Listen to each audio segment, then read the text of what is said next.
Hey friends, welcome back. This is video 3 of our 10-part series on perma-creativity, how creative flow maps to the permaculture principles. So in this video, we're going to be talking about the third 8, co-create. Actually, the second 8, which is co-create, because we did a meta 8 for the second one. And how that maps to catching and storing energy, which is the second permaculture principle.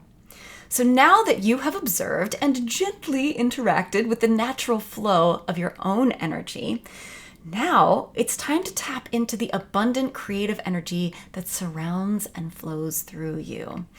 A friend of mine was complaining recently saying, people are always telling me what to do with my energy. Hey, here's how you should be focusing your energy. Here's how you should be spending your energy. And I was like, what energy? I got nothing. I got Zippola. I am burnt out. I am overwhelmed. I've got no energy to spare. I am a black hole. And I went, oh, that's perfect. That is exactly where you want to start the cycle, in the void. As a nothing, as an emptiness. A black hole sucks in energy, and that's exactly where we want to start. If we can empty ourselves out of expectation, of anything that we think we know, that's the perfect place to begin.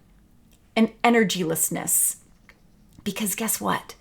There is ambient creative energy everywhere. It's all around you. The second permaculture principle talks about catching and storing energy. And this usually refers to catching and storing the abundant regenerative sources of energy that we find here on Earth, like the sun, water, geothermal energy, the wind. But again, this begins with observation. How is nature already storing and making use of these elements without our intervention? It does it all on its own. So plants are a great example. They are incredibly efficient at converting the energy of sunlight into water and food. We can leverage this amazing ability to our advantage by planting trees, shrubs, ground cover that will convert that energy of sunlight into yummy, nutritious, delicious food to nourish our bodies, our families, and our communities. Well, the same is true of creative energy. When we know where to look, we will find it in abundance.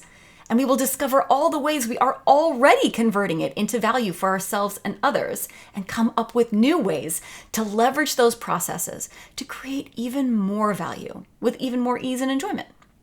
My upcoming book, Spark Genius: Creative Flow Unleashed, is a step-by-step guidebook in this process on how to tap into that ambient creative energy, the genius, the inspiration that is all around us all the time, and store it as unique creative output. Co-create is the energy of intentionally partnering with nature, aka source energy, to create authentic value. This is what I mean by Spark Genius.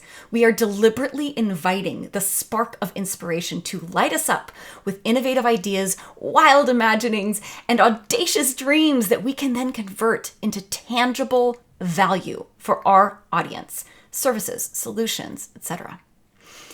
Just like in permaculture, the most effective methods of catching and storing energy are those that mimic nature.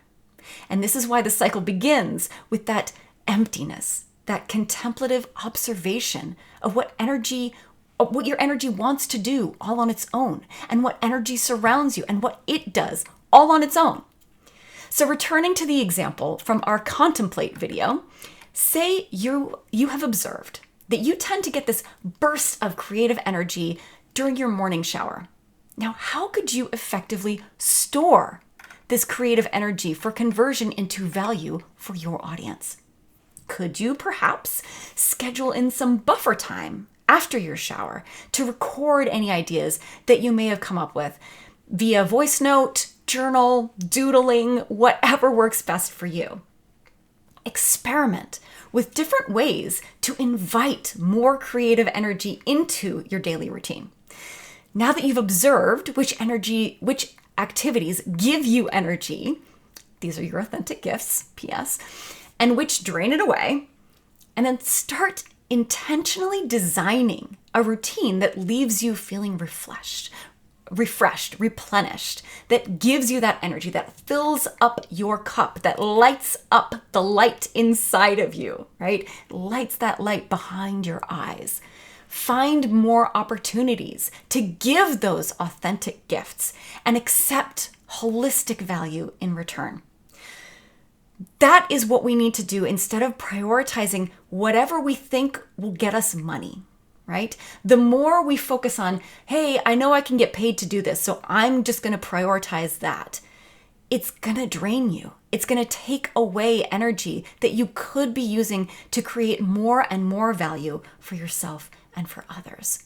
That is the regenerative power of catching and storing creative energy. Now, if you find it challenging to give your authentic gifts, I highly recommend you try the Release Your Masterpiece process. I'll put the link in the description. This is specifically designed to help you identify your authentic gifts and then start putting them to good use, creating real value for you and the people who matter most to you. So once you've got that down, then you can start using that Spark Genius method to supercharge the amount of energy you're able to attract and convert into value for yourself and for your ideal audience.